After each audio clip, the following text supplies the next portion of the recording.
En este video quiero brindarles una introducción a la biología estructural y mostrar algunas de sus aplicaciones. Pues bien, ¿qué es la biología estructural? Bueno, como su nombre lo dice, la biología estructural es el estudio de las estructuras de las biomoléculas y la interacción entre estas. Biomoléculas como ácidos nucleicos, carbohidratos, lípidos y principalmente proteínas. Luego veremos por qué.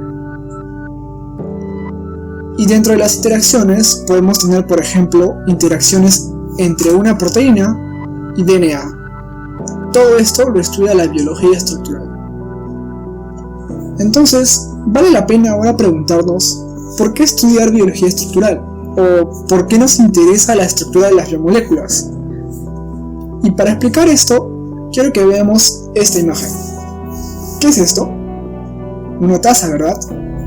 ¿Y para qué nos sirve? Pues para tomar café o la bebida caliente que prefieras. ¿Y por qué muestro este ejemplo? Pues porque esta taza, por simple que parezca, está perfectamente diseñada para poder cumplir su función.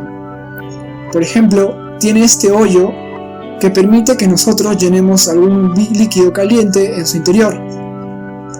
Y tiene esta asa perfectamente diseñada para que tú puedas agarrar y beber lo que quieras, puede ser café o leche. Si es que no estuviera el asa, por ejemplo, aunque pusieras el agua acá, no podrías beberlo porque estaría muy caliente y te quemarías. Y si es que no estuviera el hoyo, pues bueno, no habría nada que tomar, ¿verdad? Porque no podrías vertir el agua en el recipiente. Pues del mismo modo, una botella de gaseosa, una antena parabólica y un asiento están igualmente diseñados de la manera precisa y minuciosa para poder cumplir su función. Del mismo modo, las proteínas también están diseñadas para cumplir su función. Tenemos por ejemplo una proteína alargada que puede servir como una riel para que caminen otras proteínas y transporten alguna carga. Tenemos una proteína globular como la hemoglobina que nos sirve para transportar y debe ser compacta para ser eficiente.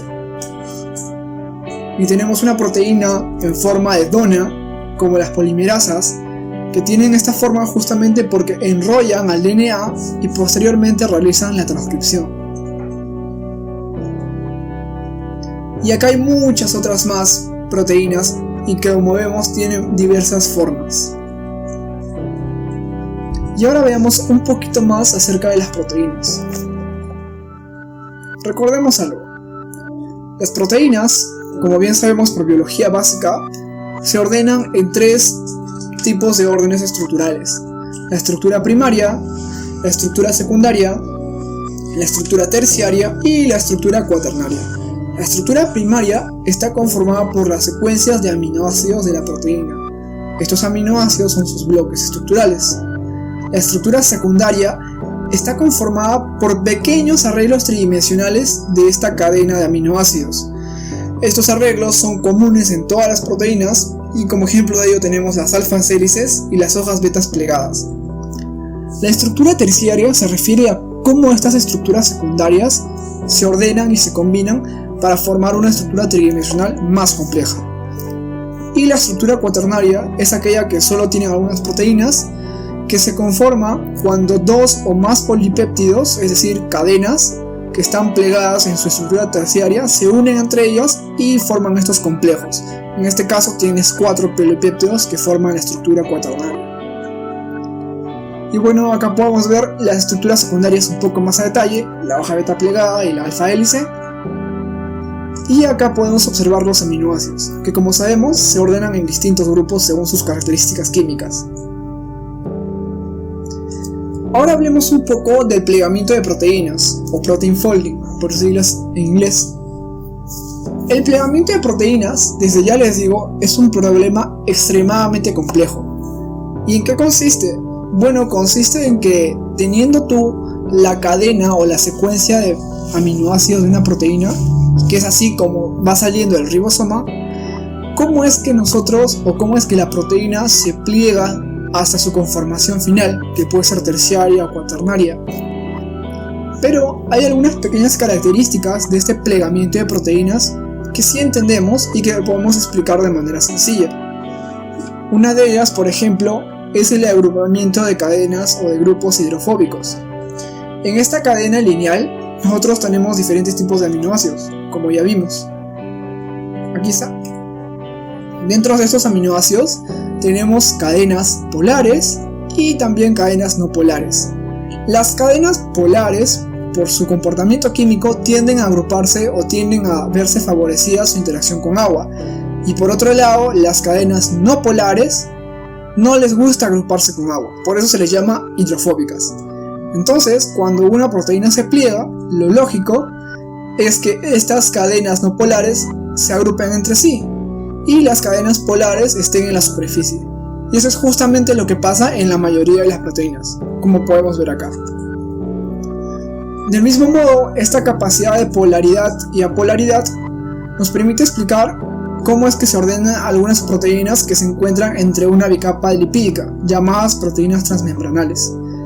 Entonces, estas proteínas, la zona hidrofóbica, va a interactuar con la parte membranosa, lo cual es totalmente razonable, ¿no? Porque la membrana está formada por lípidos. Entonces, la parte apolar va a interactuar con estos lípidos. Y en la parte que conecta con el citosol o con la matriz extracelular, va a ser la zona hidrofílica. Ahora bien, ¿por qué estudiar sobre todo las proteínas? Es lo que mencionamos en un principio. Hay distintas razones para esto, de las cuales no hablaré ahora. Sin embargo, les mostraré un pequeño ejemplo de por qué nos podrían interesar las proteínas. Tenemos, por ejemplo, proteínas como la hemoglobina, que ya la vimos, que cambia entre su estado óxido y desóxido, y gracias a esto es que se transporta el oxígeno en nuestro cuerpo. También tenemos a las inmunoglobulinas, que tienen esta forma de Y que básicamente sirven para poder protegernos de cualquier agente extraño que entre en nuestro cuerpo.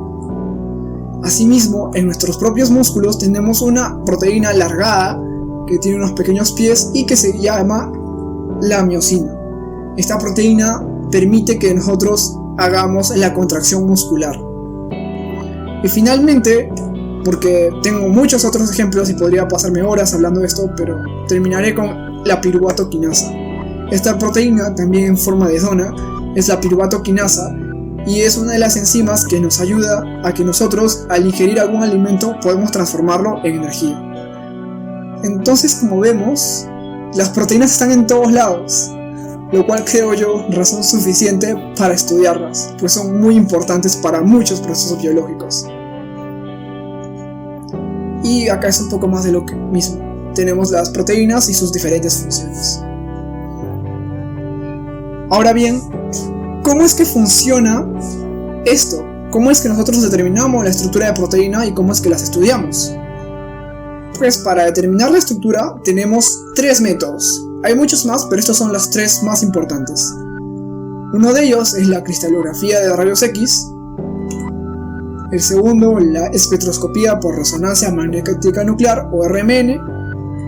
Y el tercero es la microscopía crioelectrónica. De estos tres, el más antiguo y el más usado hasta la actualidad es el de cristalografía de rayos X. Y el más reciente, pero que tiene aplicaciones interesantes a futuro, es la microscopía crioelectrónica, lo cual hablaremos en un momento. Primero, ¿cómo es que funciona la cristalografía de rayos X? Bueno, cuando tú tienes una proteína en solución, si es que esta está pura, lo cual tú haces por un proceso de purificación, puedes luego cristalizarla y obtener esto acá, un pequeño y bonito cristal de proteína. Este cristal luego se pone en un cierto contenedor y a través de un tubo se emiten rayos X a este contenedor que contiene nuestra proteína. Entonces, todos estos rayos X que son emitidos chocan con la estructura de nuestro cristal. Al chocar con nuestro cristal, lo que hacen los rayos es rebotar. Este rebote de rayos se conoce como difracción.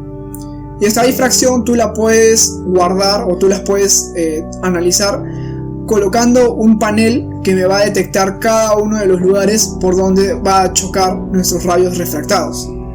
Haciendo esto obtenemos un patrón como este de puros puntitos, que son los rayos refractados, que se le conoce como patrón de difracción de rayos X.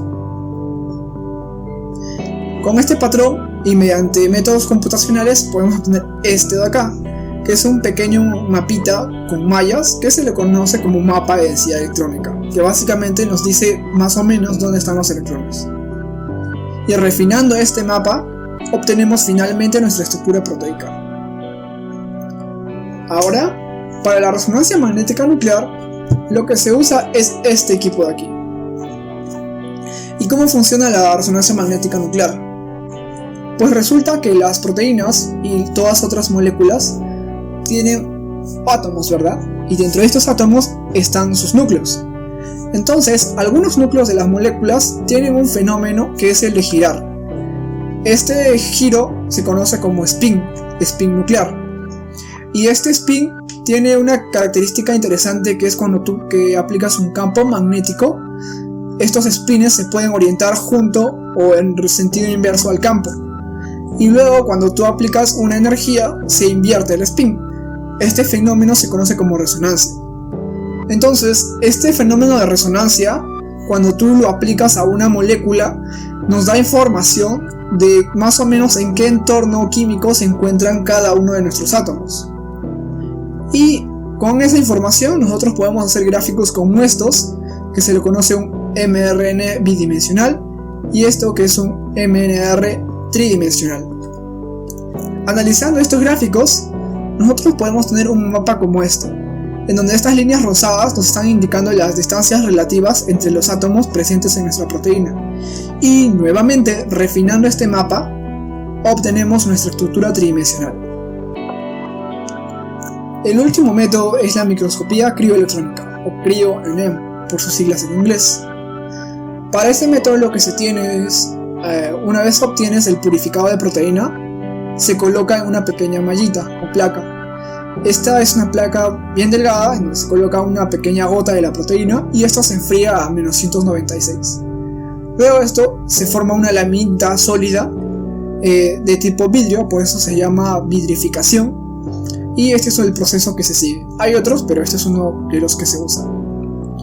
Una vez que tienes tu plaquita vidrificada, se coloca también en un recipiente y se bombardean electrones. Y a través de este bombardeo de electrones obtienes una imagen, que es la imagen de tu proteína. Ahora bien, podría parecer que esta microscopía crioelectrónica es lo mismo que los rayos X, solo que con electrones. Pero esto no es cierto. La principal diferencia es en el fenómeno que se da para obtener la imagen. Como les expliqué, en el caso de rayos X tú tienes acá nuestro cristal sólido y los rayos rebotan. Y a partir de ese patrón de difracción, tú obtienes tu estructura. En cambio, en la cristalografía, en la microscopía crioelectrónica, literalmente los rayos atraviesan nuestra muestra y se toma como una pequeña foto de nuestra proteína. Entonces, con estas pequeñas fotos, lo que se hace es tomar miles de fotos de nuestra proteína a través de distintos ángulos.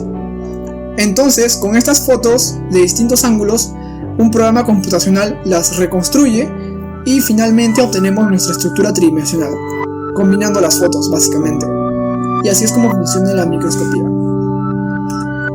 Y acá tenemos un resumen de las tres técnicas. Ahora bien, ¿por qué les dije que la crioelectrónica es bastante prometedora? Pues bueno, esta técnica es relativamente reciente y no se está usando tanto. La razón por la que no se usa tanto es porque tiene una baja resolución. Es decir, que las posiciones moleculares no se determinan con tanta exactitud, o sea, no es tan nítida nuestra imagen de la proteína, por así decirlo. Pero sin embargo es bastante prometedora porque con la microscopía crioelectrónica podemos analizar proteínas mucho más grandes que las de rayos X o con las de NMR, y además se espera y se prevé que en un futuro la microscopía crioelectrónica nos permita analizar proteínas no solo como imágenes estáticas, sino en movimiento, que es como realmente están en nuestro cuerpo. Ahora mencionaremos algunas aplicaciones y sobre el futuro de la biología estructural. Pues bien, ¿en dónde encontramos a la biología estructural? En muchos campos, en realidad, pero ahora mencionaré tres. Uno de ellos es el descubrimiento y diseño de fármacos, o drug design, por sus siglas en inglés. El segundo es el diseño de vacunas. Y un tercero forma en la que podemos utilizar la biología estructural es simplemente para investigación básica, es para entender los procesos moleculares que se dan en nuestro cuerpo. Como todos sabemos, ahora estamos confinados debido al COVID y esta es la estructura del coronavirus. Tienen muchas proteínas, pero en las que me quiero centrar ahora es en esta de acá. Estas proteínas rojitas se llaman las proteínas Spike. Y lo que hacen estas proteínas Spike, este es el virus, acá está el Spike, es que funcionan como una llave. En nuestras células, esta es una de nuestras células, tienen una especie de cerradura, por así decirlo, y cuando la proteína Spike se choca contra esta cerradura, la abre como una puerta. Y una vez que sucede esto es que el virus puede ingresar a nuestro cuerpo y hacernos todo el daño que está causando. Entonces, ¿para qué nos sirve la biología estructural? Pues la biología estructural lo que nos ayuda es a poder diseñar vacunas. ¿Cómo? Esta de acá, que es la proteína Spike, no, toda la proteína en sí no es que entra, o toda la proteína no es la llave, sino que solo una pequeña región es la que interactúa con este receptor de nuestras células. Esta pequeña región que interactúa se le llama epítopo. Entonces, esta es como la verdadera llave de toda la proteína, por así decirlo. Entonces, lo que se hace para diseñar una vacuna es identificar cuál es el epítopo o los epítopos de esta proteína viral y se pretende diseñar otra proteína muy similar a la que tiene estos epítopos, con la diferencia de que esta proteína obviamente no va a causarnos ningún daño. Simplemente va a ser una molécula que metemos en nuestro cuerpo. Entonces, si es que nosotros logramos diseñar e identificar los epítopos y diseñar esa molécula que se parece a la proteína Spike, podemos insertarlo en nuestro cuerpo de tal modo que ahora nuestras células sientan esos epítopos y se puedan preparar, pero no se van a ver afectadas porque la proteína en sí que estamos insertando, que va a ser nuestra vacuna, no nos hace daño. De este modo se diseñan las vacunas y creamos resistencia para cuando realmente ingrese el virus. Un ejemplo similar es el de diseño de fármacos. En este caso no se usan otras proteínas, sino que se usan pequeñas moléculas orgánicas que conocemos como ligandos, y estos ligandos también se diseñan de tal manera que puedan interactuar con la proteína, como vemos acá, de manera que la inhiban, ¿no? Entonces diseñas un fármaco que se puede almacenar en una cápsula, te la tomas y esta molécula orgánica va a ingresar a tu organismo y va a bloquear a las proteínas virales. Y finalmente lo que quiero mostrar es un pequeño ejemplo de cómo la biología estructural nos ayuda a entender mejor los procesos de nuestro cuerpo. Entonces, para eso usaré la quinesina, que es un ejemplo que me gusta mucho y incluso me parece bastante divertido. Para quienes no conocen, la quinesina es esta proteína de acá, alargada, y básicamente es como una proteína que transporta, es como un ferrocarril de carga, que transporta una carga justamente, que puede ser una vesícula, a lo largo de unos rieles llamados microtúbulos. Estas proteínas, como transportan y se mueven, se conocen como proteínas motoras. Estas son unas imágenes del estudio que se realizó para poder llegar a descubrir el mecanismo mediante el cual se mueve esta quinesina. Y a continuación les explicaré de manera más didáctica que esto cómo es que se mueve la quinesina. Bueno, en el citosol la quinesina está moviéndose aleatoriamente y tiene dos pies, de los cuales estos piecitos de la quinesina tienen una región azulita llamada la región catalítica y esta región roja que es la región de unión o dominio de unión. Entonces puede suceder que en determinado momento estos piecitos que están moviéndose aleatoriamente se chocan con los microtúbulos y es como una pieza de un rompecabezas que encaja bastante bien. Entonces por este encaje se quedan acá pegadas por cierto momento. Luego lo que sucede es que ese ADP que tenía la cabecita sale y se intercambia por ATP. ¿Qué pasa cuando se inserta el ATP?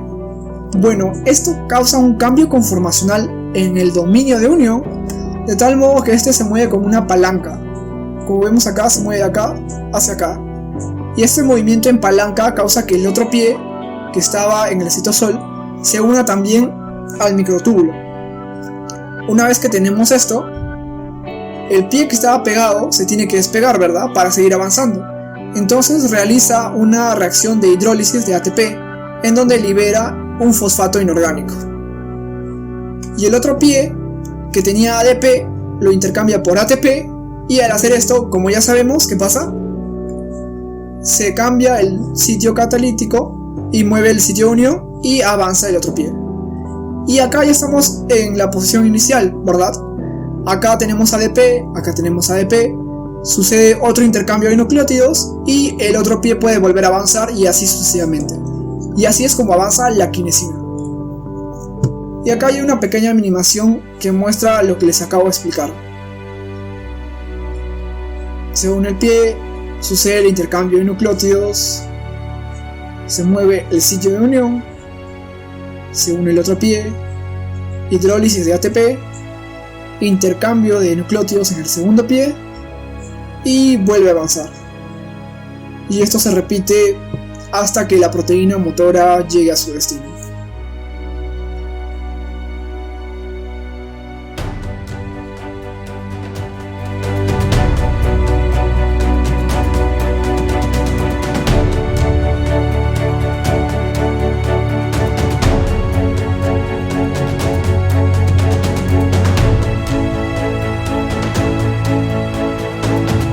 Es realmente impresionante. Y acá hay un video que pueden encontrar en YouTube que es bastante divertido y muestra a la proteína quinesina llevando su orgánulo o vesícula al ritmo de Staying Alive. Y ahora, ¿qué hay para el futuro de la biología estructural? ¿Acaso todo ya está hecho y no tenemos nada más que hacer? Pues no, de hecho hay muchas cosas por investigar. Algo que les quiero comentar, por ejemplo, es que recientemente, aunque no tanto, se están utilizando computadoras para poder realizar esto de acá. Esto es una simulación y como ven nos permite ver cómo se mueve la molécula, la proteína, en cierto entorno. Y esto es muy importante porque, como sabemos, las proteínas no son estáticas, sino que se mueven para realizar su función. Y nosotros con la cristalografía o los otros métodos solo obteníamos una captura, una imagen. Entonces lo que nos permite esta simulación molecular es ver cómo se podrían mover las proteínas en nuestro cuerpo. Y esto a su vez nos ayuda para realizar un mejor diseño y más eficiente de fármacos, porque podemos ver tanto a la proteína como al fármaco moverse y acoplarse al dominio catalítico de la proteína. Por otro lado, también tenemos que se está estudiando la interacción entre proteínas y lípidos, o incluso la dinámica de los lípidos en sí mismos. También recientemente ha surgido el programa que quizás ustedes hayan escuchado, que se llama AlphaFold, de lo cual quisiera hablar más adelante en algún momento. Pero básicamente este programa de inteligencia artificial lo que ha logrado, entre comillas, es resolver el problema del dominio de las proteínas, del plegamiento de proteínas, perdón. Entonces puede que se pregunten, ¿entonces ya no tienen nada que hacer los biólogos estructurales? Si ya se resolvió el problema del plegamiento, ¿qué hacemos? Y la verdad es que no. En realidad AlphaFold no ha resuelto exactamente el problema del plegamiento, sino que, por así decirlo, ha resuelto parte del problema, pues solo ha trabajado con algunas pequeñas proteínas. Pero sí nos ha brindado algunos insights para poder resolver el problema, así que es bastante interesante. Y también tenemos al estudio de las interacciones entre las proteínas. Hasta ahorita hemos hablado sobre todo de una proteína de manera aislada, pero en el cuerpo hay miles de proteínas.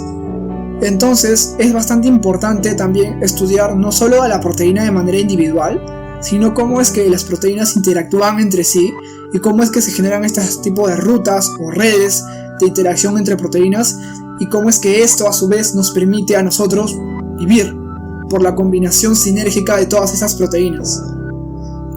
Finalmente está una rama que es el diseño de nuevas enzimas.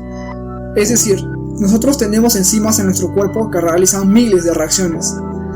Pero ahora la pregunta ¿es que acaso podemos nosotros diseñar nuevas enzimas que puedan realizar reacciones nunca antes vistas? Y la respuesta es que sí. Y para esto se han desarrollado dos enfoques. Uno de ellos es la evolución dirigida y otro de ellos es el diseño racional de proteínas. Y el diseño de proteínas básicamente consiste en que, en base a la reacción que queremos catalizar, que podría ser una reacción de interés industrial, y su mecanismo de reacción, entonces nosotros diseñamos un cierto dominio catalítico que tenga los residuos y las características químicas y físicas necesarias para catalizar nuestra reacción. Este dominio que nosotros hemos diseñado desde cero o de novo se coloca en una proteína, digamos, que va a almacenar este dominio, y así se diseña la nueva proteína. Y por otro lado tenemos el enfoque de la evolución dirigida, el cual en lo que consiste es en que tú puedes tener una proteína nativa en tu cuerpo, como la hemoglobina que la acabamos de ver, y tú la sometes o la expones al sustrato que quieres catalizar. Y puede ser que esa proteína sí catalice, aunque con una muy poca eficiencia, tu reacción. Pero esa eficiencia poca, tú la puedes, mediante ciclos de evolución, llevar hasta una nueva proteína distinta a la inicial, que sea muy específica y muy eficiente para catalizar tu reacción. En esto básicamente consiste la evolución dirigida. Y de estos dos enfoques, el que ha triunfado más ha sido el de la evolución dirigida. Sin embargo, y como conclusión final, quisiera mencionar que a pesar de que la evolución dirigida ha tenido bastante éxito y que nosotros podríamos decir, bueno, ya no importa la estructura, simplemente hagamos todo por evolución dirigida, la verdad es que no necesariamente, porque la estructura sigue la función. Eso es lo que dijo un arquitecto, y es muy cierto. Como lo hemos visto en los anteriores ejemplos, la estructura tanto de las cosas que vemos a diario como de las proteínas está diseñada de manera minuciosa para cumplir de la mejor manera su función. Entonces, el poder entender mejor las proteínas y cómo es que su estructura codifica para su función nos va a ayudar a entender mejor el proceso y a poder diseñar de manera más eficiente estas nuevas enzimas y muchas otras aplicaciones más. Y entonces nosotros sabemos que tenemos un código genético, el cual nosotros podemos decodificar y obtener la secuencia de proteínas, que esta es la estructura primaria. Pero los dos problemas sobre la biología estructural que aún están abiertos es el primero del plegamiento, de cómo pasar de la estructura primaria a una estructura tridimensional, y el segundo de cómo obtener la función o cómo predecir la función a través de la estructura tridimensional, lo cual luego también nos podría servir para hacer lo contrario, cómo a través de la función poder llegar a una estructura que nos permita realizar esa función, que es justamente lo que se pregunta el diseño de proteínas o de catalizadores proteicos. Finalmente, observemos esta imagen. Estas son las estructuras de algunas de las miles de proteínas presentes en nuestro cuerpo. Y como podemos ver, son estructuras no solo muy diversas, sino que también simétricas y hermosas. Entonces, creo yo que, a pesar de que no existiera ninguna aplicación de la biología estructural, simplemente por la belleza y la admiración de estas proteínas que nos permiten vivir, vale la pena estudiar la biología estructural.